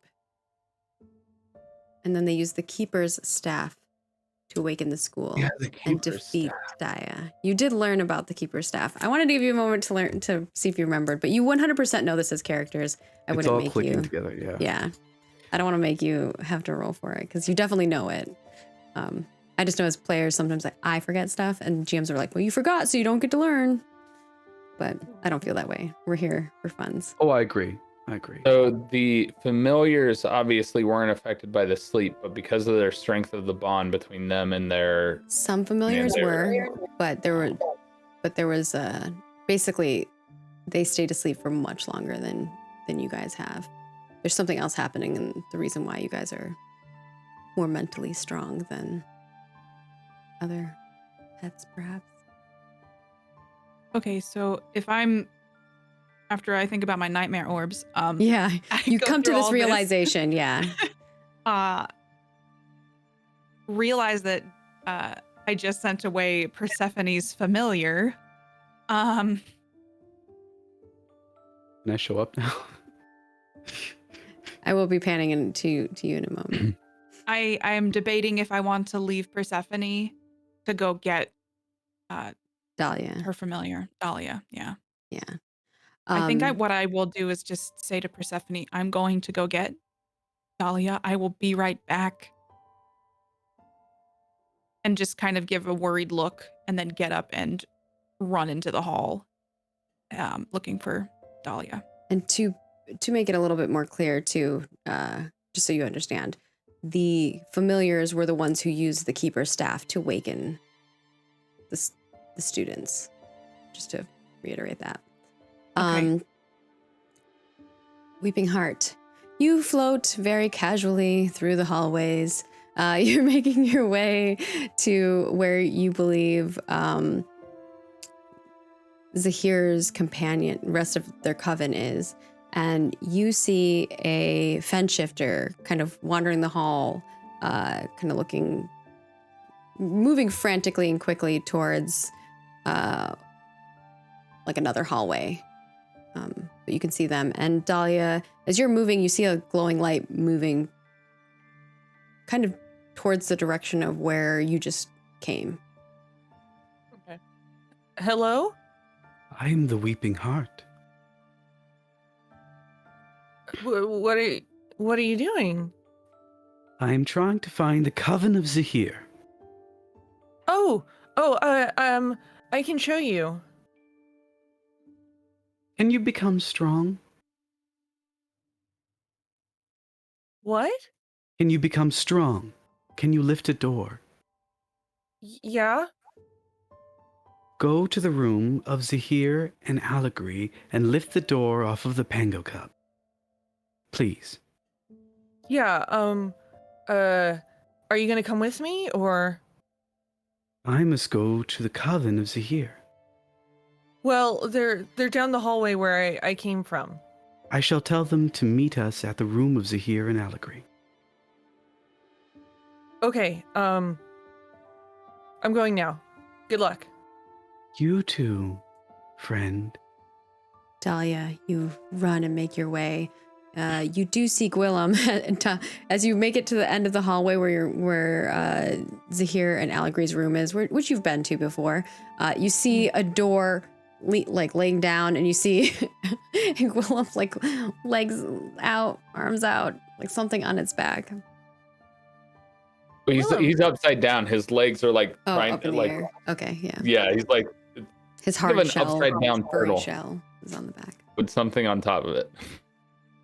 Willem, what happened? They knocked down the door trying to go get help because Zahir and Allegory are asleep, and I don't know what's happening. Hold on, let me see if I can get you free. And Dahlia's gonna, because she'd be small enough to scoot under where the door is and get under that and shapeshift into something larger to Ooh, push the yeah. door up and off of Gwillem. Story-wise, I'm going to say, like, yeah, you are able to shape-shift and move it, and the two, Gwillem, you're able to, like, kind of make your way out from under. Wow. Being able to become a different size seems pretty useful. You've never seen Dahlia do that before, ever, Gwillem. Like, Dahlia's never shape-shifted in front of you. That was cool, but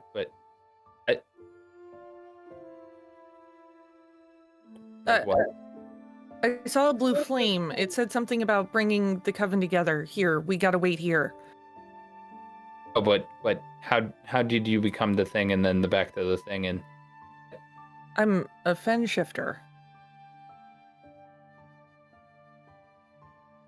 Just kind of I stares at can you. change into other things. Does that mean you can change into one of me? Yeah, and she'll do it just to prove a point. Yeah, you change into a Pango. Balls. We'll pan back as the two of you are waiting, and I'm sure silliness will ensue. And Dahlia, you did see another door that was like broken to shreds when you were going towards where Gwillem was. And the Weeping Heart and Violet. Violet, you are like, all right, you say these words to Persephone, squeeze her hand. You go to turn around, open the door, and as you're opening the door, because it took you a while to like wait and then come to the realization of what was happening, you open the door and there's like a little flame like right in front of you. Hello, Violet. I am the Weeping Heart. What? I was locked inside the roots of a tree. Then I became locked inside of Zahir. And now I am here. Okay.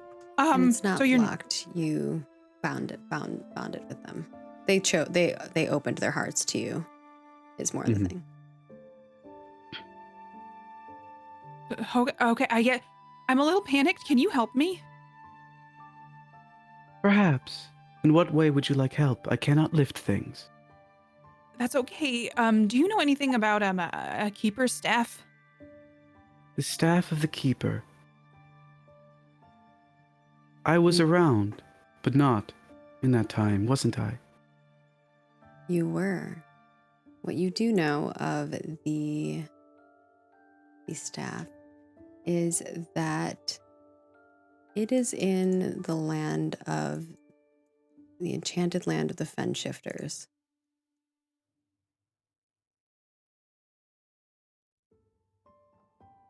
We must get Dahlia. Dahlia wants to go get Persephone's mom, and then No, Dahlia did not go to get Persephone's mom. Dahlia went to free... You don't know its Will- name, actually. Gwen, the Pango bear from the door. Gwillem? That makes more sense, yes. What do you Gwillem. mean door? Gwillem was trapped by a door, trying to free Zahir and Allegory. Broke down the door, and the door fell upon it. Free When I as tried in- to help the door get... Well... Oh, every student, and I think perhaps every teacher in this school is asleep. Fast asleep. They cannot be awoken. Except for you. How is that? That must make you special. So Zahir and Allegory are also asleep? Yes, I believe Zahir is drowning. Let's go help Gwillem, and then I can also find Dahlia and make sure that they're okay. And I'm just gonna take off. Is it tangible to touch the Weeping Heart? Yeah, you can touch it. It will burn you if it wants to burn you. But it's kind of cold to the touch when you touch it. It's I was gonna wet put my coldness. hand out in like a little cup. May I May you do what? carry you while I run? Oh, I've already been bonded to Zahir. I just want to get there faster. Are you coming with me or not? I see. And I land inside the palms of Violet and like flicker down to an even colder, like purplish color, and just wait there. I'm gonna cup my hands up nice and tight so it's like kind of buckling. It's like a purple ice cube in your hand right now as you go running. like, oh, this is cold. And then I run to Zahir As and you Allegri's run through the room. hallway, your hallway, and you make your way towards there, there is on the way a door that is open, slightly ajar. Do you stop? It's in your corridor, like the girls' rooms. If I'm running and I like look over, how good of is it? It's ajar, so I have to open the door to see inside. A little bit, yeah. Because the Weeping Heart just told me everybody's asleep. If the door's ajar, I'm gonna just like stop, kind of like backtrack a tiny bit, use my elbow to open the door and look inside. Look inside. You see 2 students sleeping, but nothing else is in there. A bunch of books are kind of like pushed over, but the room otherwise looks really tidy, actually. That gives me an idea because I was like, oh, the books are over. Dahlia helped me. This is a familiar. I gotta get Gwillem because Gwillem's a familiar. And I open up my palm to the Weeping Heart. You should gather the familiars. How? You just float around and find them and tell them that we're going to find the Keeper's staff and we're going to wake everybody up. The Keeper's staff is located in the land of the Fenshifters. That's why we need Dahlia, my friend. I have a friend. You have many now. friends.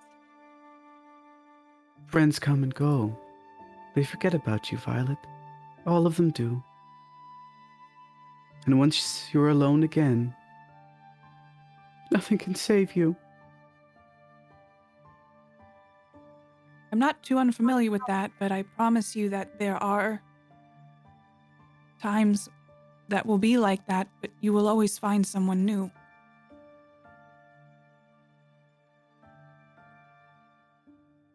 Tell Dahlia that we must find the land of the Fenshifters. Bring Gwillem along with you, and I shall find any other familiars I can.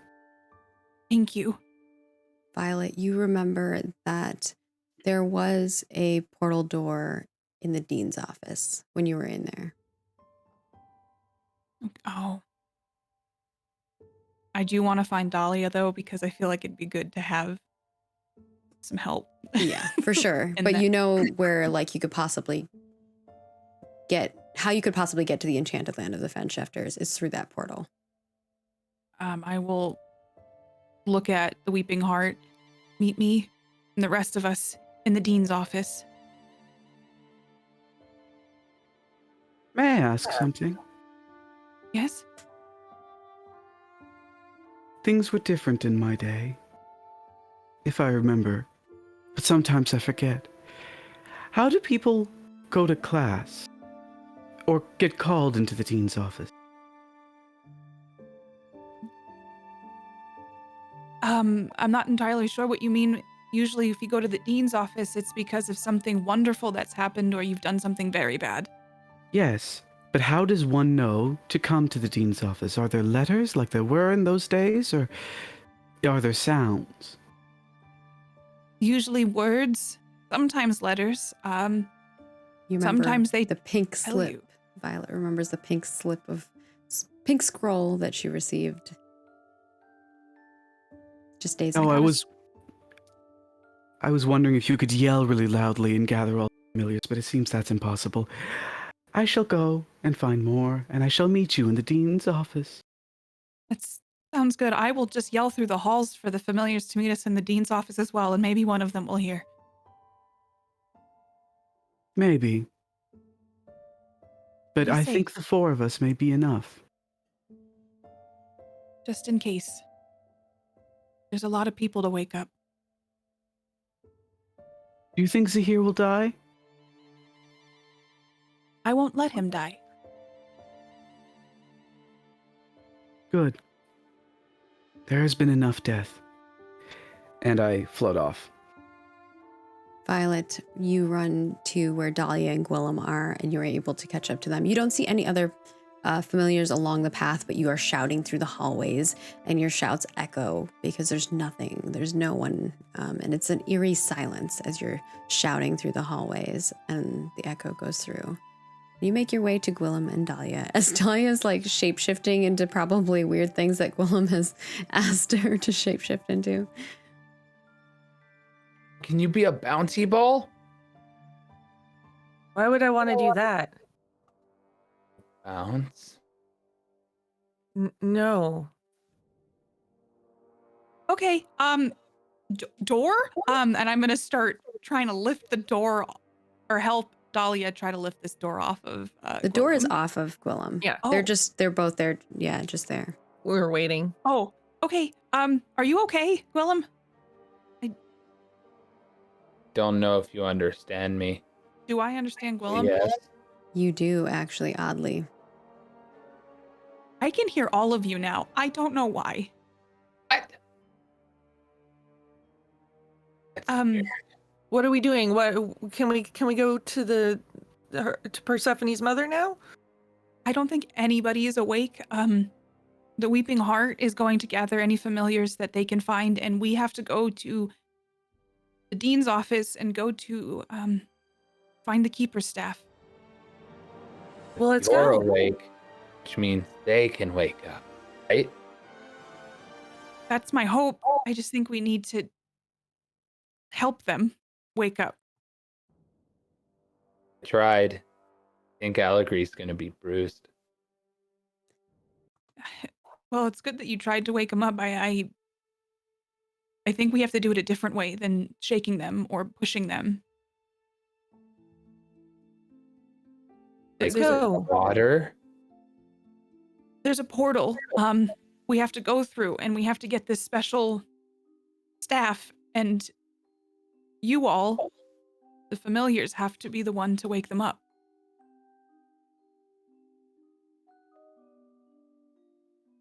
I think, Dahlia, you might be very important to this. Me? You're a fen shifter, right? Yes. Do either of you know where the keeper staff might be? You shapeshift into that? No. Dahlia, you do But- know where it is. The Great White Elk is the only one who knows its exact location, but it is in the land of the enchanted fenshifters. I know how to find it. We should go now. I think we should. I told the Weeping Heart to meet us in the dean's office, and so if they found anybody, we can go all together, but we should stick together. That's where you go when you're in trouble. Or something good happens.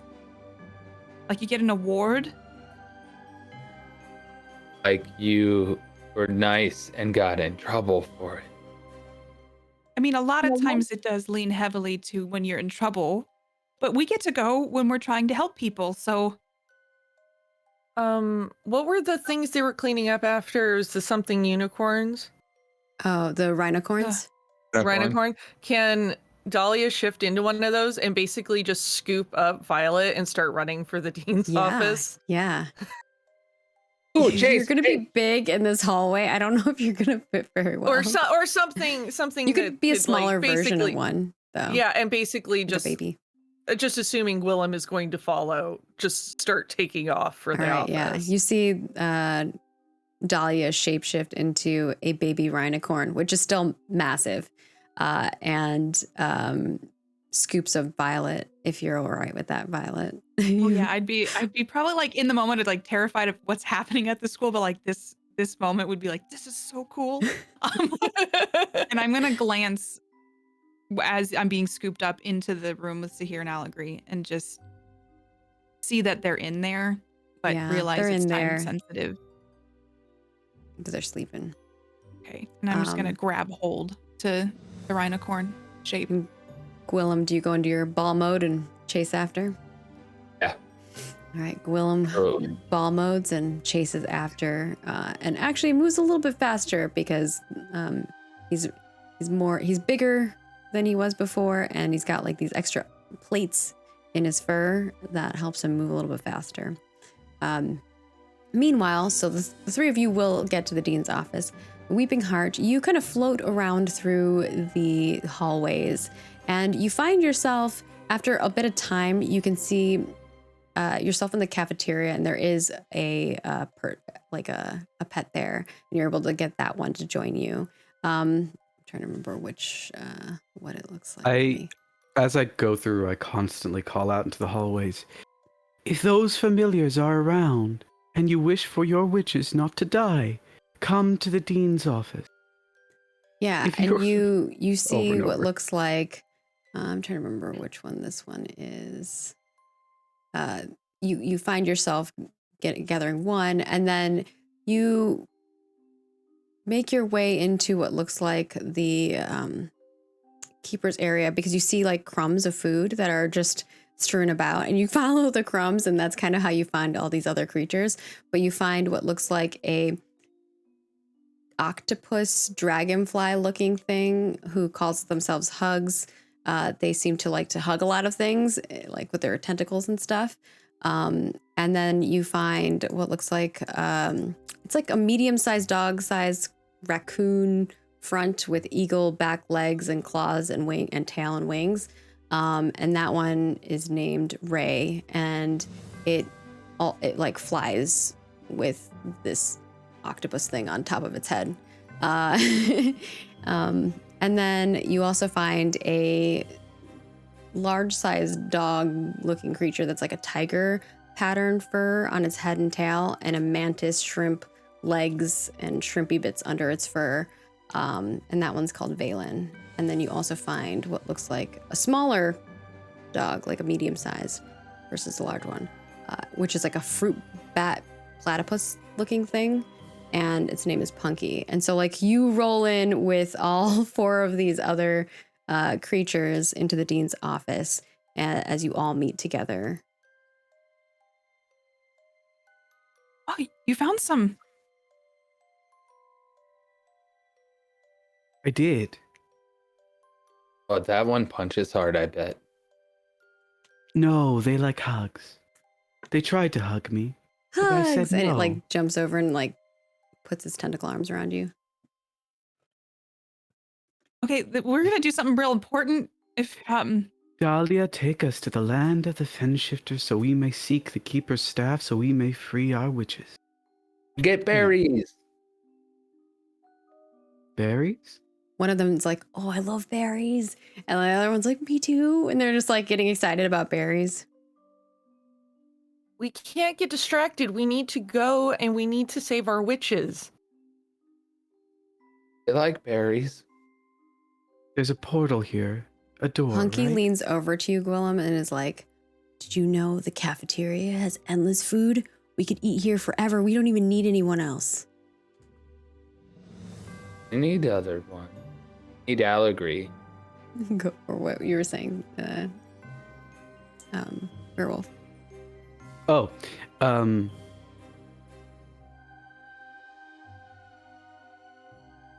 there must be a door here, a portal, right? Yeah, as you all Yes. look around, there is a portal door. It's right now you could just walk through it. There's nothing there. Ooh. Like Gwillem just goes. I go around to every candle in this room and light it up with an eerie blue flame. How Because do it's we- dark. how do we make it work? Violet has Well, never perhaps- made a portal work before, but Dahlia, you do know how to do this, and you do know how to get to the land of the Fen Shifters.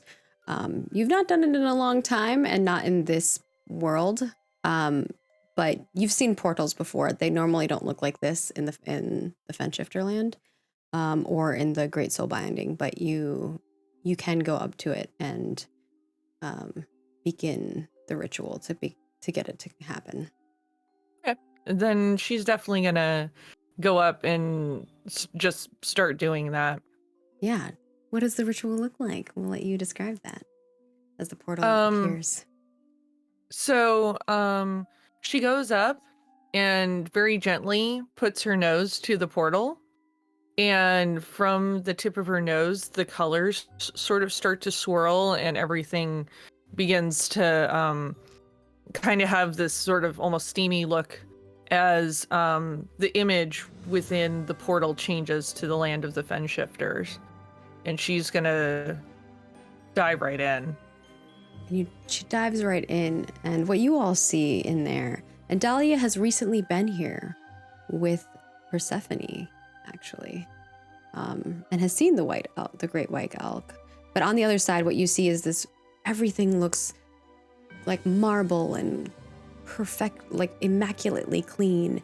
And you see a giant fountain that is at the forefront, and then 2 stairways that go up. And it looks like a big, almost coliseum that you can see in the distance past the stairways. I'm going right in. I'm gonna look back and say, "Are you coming?" And I'm just gonna run into the portal.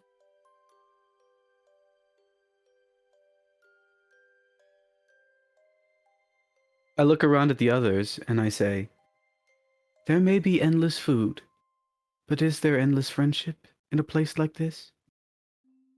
Do you really wish to be alone without your friends?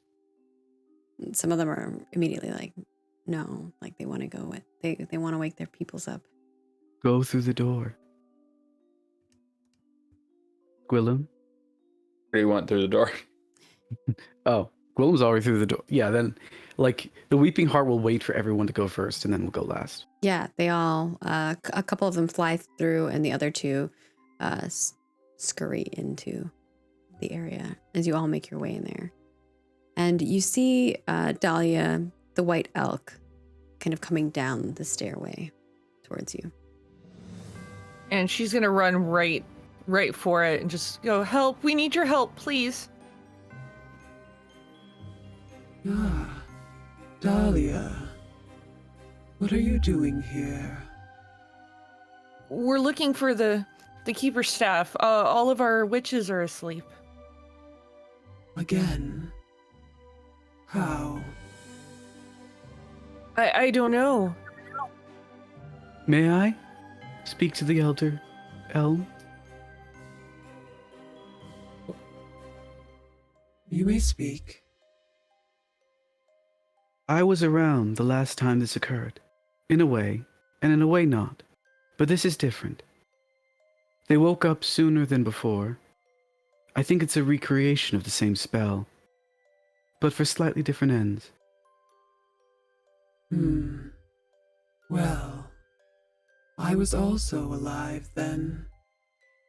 Come, join me. And the great white elk kind of walks very slowly down a different path, not up towards the Colosseum where Dahlia has been before practicing for the enchanted arena, but down to what looks like a hidden path. There's a grove of like trees that formulate in front of there, but the elk kind of steps right through the tree, almost as if the trees weren't there. And as you all follow in suit, you realize this was like an illusion of sorts and not actually a tree at all. And it's a secret entrance. And you make your way through into what looks like a magical garden maze. And you continue following the elk until it opens up into a space that has all 4 around it. All 4 edges have these big bushes, but at the center is what looks like a pedestal of sorts, but it's magical. And at the center of it kind of floats a staff, the keeper's staff. And as you all look at it, it glows and glistens with little bits of pink and white swirling around it. And I will describe it even further. Where did I put that? It's made of what looks like living sap coral bark that glows. And it has a pink gold heart shape at the top of it, and towards the top it tapers into a pink band that leads down, leads up to a large gold heart-shaped swirl. And in the center of the heart-shaped swirl, a pink glowing energy in it emanates and pulsates. How do we use it? You have to be able to get it first. Oh, that's high. I cannot lift things. I can lift things. I'm also big and heavy. I could try to Only cast a one- spell. Only one. True of heart. No spell is needed. Just to grasp it. But no one has been able to take it from its base. In many, many years.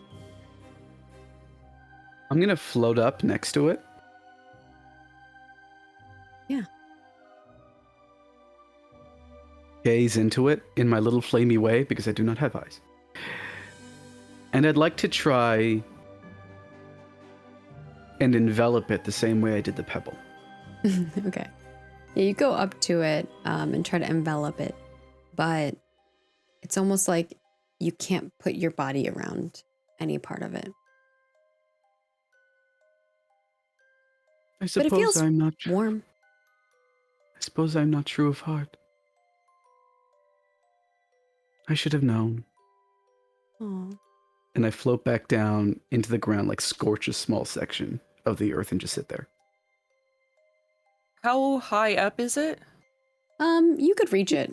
It's basically on a pedestal, so you could like lean on the pedestal and then grasp it if you wanted. Dolly's gonna put her front paws on the pedestal and turn her head and like try and take it in her teeth. As she goes to take it into her teeth, she pulls it back, and she has it.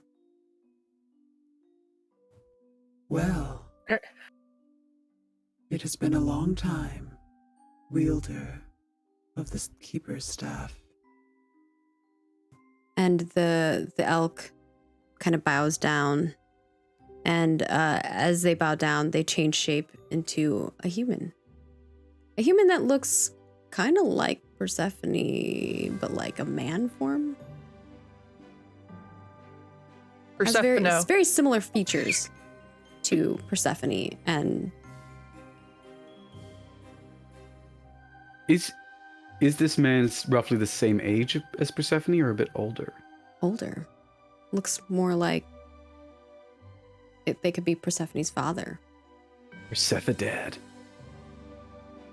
8. You a fen shifter? Yes.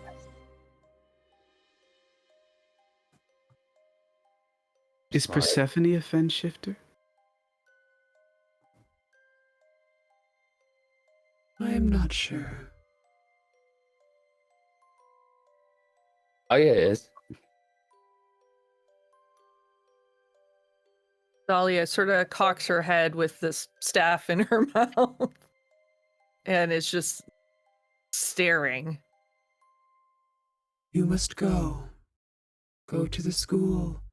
Use the staff to heal them. Are you the father of You Persephone? hit him on the head. No! No, you do not need to assault our friends. Is there a way to use it properly? Dahlia will know.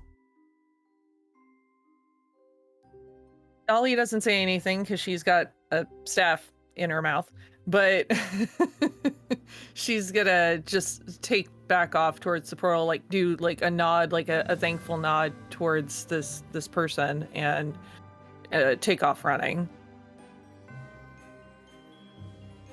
I'm gonna follow, but I also am checking behind me to see what the others like, kind of like an in-between jog and Yeah, make the sure other the group's four staying that together. are just kind of like with you follow immediately when Dahlia runs off because they're like, clearly this is the, and they're all like kind of like freaking out and excited. And some of them are excited, some of them are like, what does this mean? And like just going. And then someone, yeah, they're all chasing Dahlia towards the portal. What is Oh yeah, you're Willem? famous like Persephone with us. Are you her father? They smile and then they shapeshift back into an elk. You should go.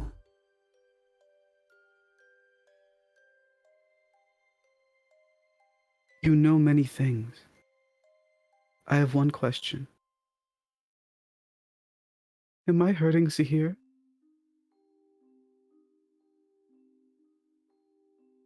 Sadness can be a pain of sorts, but we all can live with it. How can I help him? For you, you must overcome your sadness. That is why you shapeshifted, isn't it?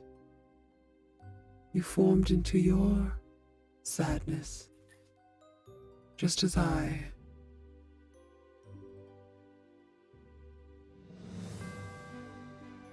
I did. And I promised no one would go through what I went through again. And with that, the flame kind of like winks out and winks out, winks back somewhere different, and winks out and like follows, but kind of disappearing once in a while. You get a flashback when you're talking to the elk, almost like the elk tries to connect like with your mind, and you see a flashback of you in your mage form. You're kind of like floating above a body of water. There's this tiny little seed that is like encapsulated in the water, what you would now think is the elder elm. And you basically move your arms forward and pull all the water from all of Embervar into the seed. And you just cry tears as you become one with it. And that is how you and the tree form together. And you all make your way through the portal. I'm assuming, Gwillem, you're following as well. You make your way through the portal onto the other side, and Dahlia, you are able to take this staff and use it. You can shapeshift into a different form if you'd like, to like wield it a little easier. Yeah. Or what do you change it to? Probably something more like oh, I'm trying to think of what it is. Like a little bigger, more bipedal, almost like a bear, so that it's got, paws that can hold onto the staff better. Yeah. It's like some kind of bear plus something combination. Yeah. Okay. Like a bear, but it's like got like a cat tail and like cat ears. Ooh, bear cat. All right. Bear you cat. turn into a bear cat, and you can wield this staff a little bit easier. And you realize all you have to do is like hold it and use its power, but it does take you a while.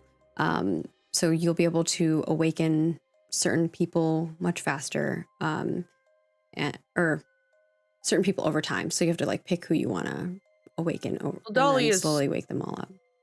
first concern is Persephone.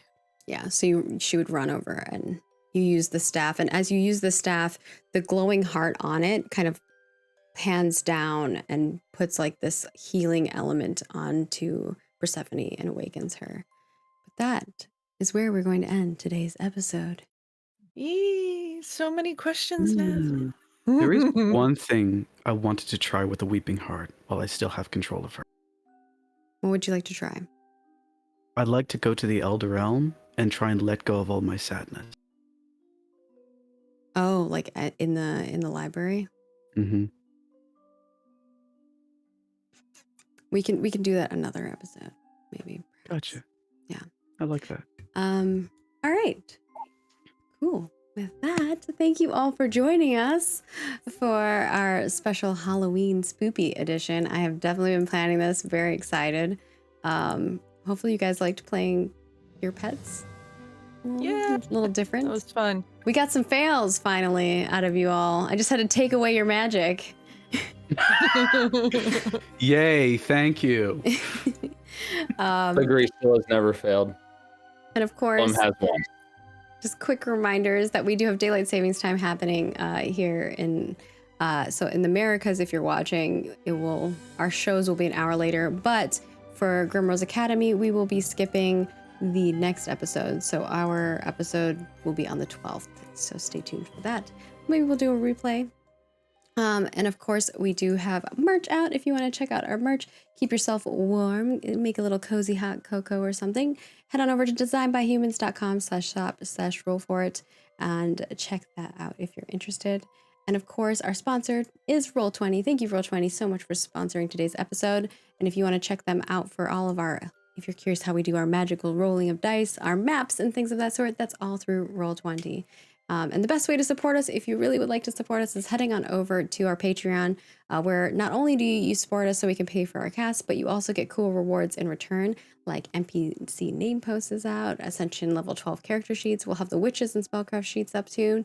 And then also we have Ascension After Show, an MP3, which will be out right now soon.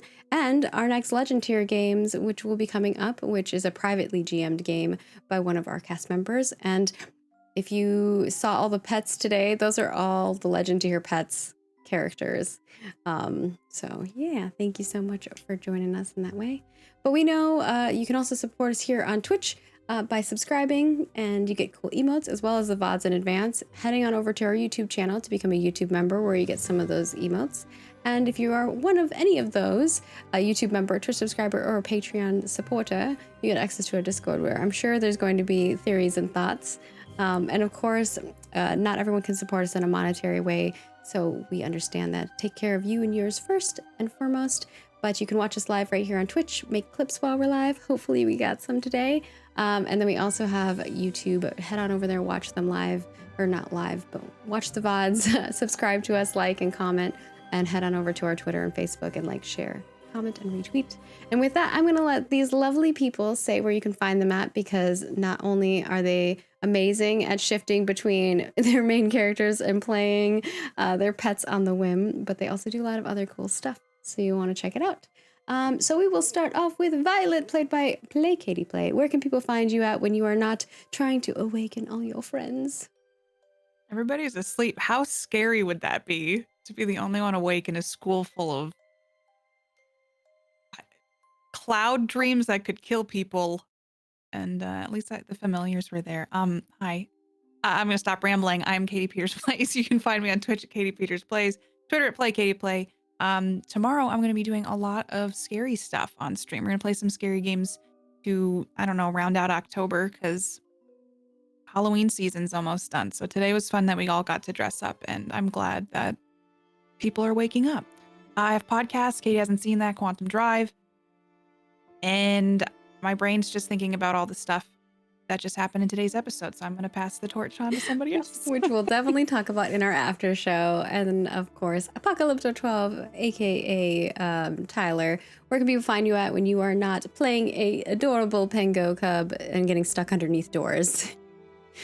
Well, you can see me get stuck underneath a whole bunch of sports on my podcast called Go My Favorite Sports Team, where I deal with my friend Mark, aka Markiplier, who doesn't know anything about sports, as I teach him sports and teach everyone listening more about sports if they already knew it, or if you don't know about sports, you can learn a bit about it and why the world's passionate about it and why it is such an ingrained part of society.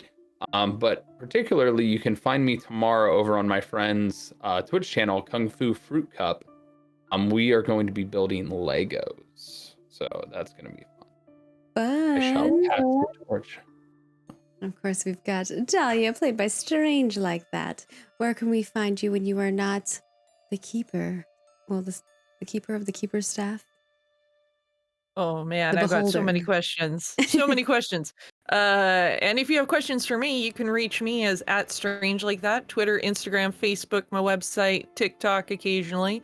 You can also find me over at 12-Sided Stories. I've almost finished wrapping our Vampire 5e game Unquiet Blood Hellfire. So that's going to be dropping really soon. So if you want to see me GM or hear me GM, check out 12-Sided Stories. All right, and last but not least, we have the Weeping Heart, played by Werewolf Fields. Where can people find you at when you are not trying to pick things up unsuccessfully? Usually, I actually do pick things up successfully, so this was quite a departure for me. You can find me anywhere over the interwebs at Werewolf Fields. Sometimes I play games on Twitch. Not right now, because this is the busy month at my day job, because, you know, most of us have day jobs. But when I'm not there, you can check me out on the Atom List, which is a really cool Starfinder podcast. In addition, I'm also, it just finally got announced, I'm going to be writing for Ananti's Tapestry of Lives, which just finished its Kickstarter. And of course, if you're excited for Into the Motherlands, a new space Afrofuturistic RPG, I'm writing for it currently as well. Other than that, if you're a legend or part of the legend tier on November, you might see me in a different form. Maybe I'll run a game. It will be Perhaps I plan. October's legend tiers that get to play in your November one. Right. Mhm. Thank you for the Yeah, correction. no problem. I just wanted to make sure. So get Maggie. in now before it switches over. Yeah, do it now. I have plans. Maggie, when you're not bewitching us into having nightmares, where can we find you? Oh, I hope that you guys are okay with the nightmares. You gave yourselves great. these hates, okay? I just encapsulated them. I'm Margaret Crone. You can find me at Margaret Crone in all of the places. I do lots of tabletop stuff. I have a lot of things coming up this next few weeks. On Tuesdays, I'm going to be playing on Tabletop Titties, where I will be playing a Siren again. I believe that will be my final episode over there. And then on the 2nd, I will be playing the Gaia Complex over at Initiative Order, which is a kind of cyberpunk vibe. I play a very old lady who has drones and a tiger and like 300 cats. It's great. And of course, I will be back here on Thursday on Roll For It for Ascension, our long-running campaign. Last episode was crazy, so I'm excited to see what comes of that and what patron our lovely Perrin decides on. And then, of course, we will be back here with Witches and Spellcraft on the 12th, so stay tuned for that. And with that, we're going to go record an after show. We'll see you all in a couple weeks, and we hope that you all have a wonderful, wonderful Halloween season here. Hexo, hexo.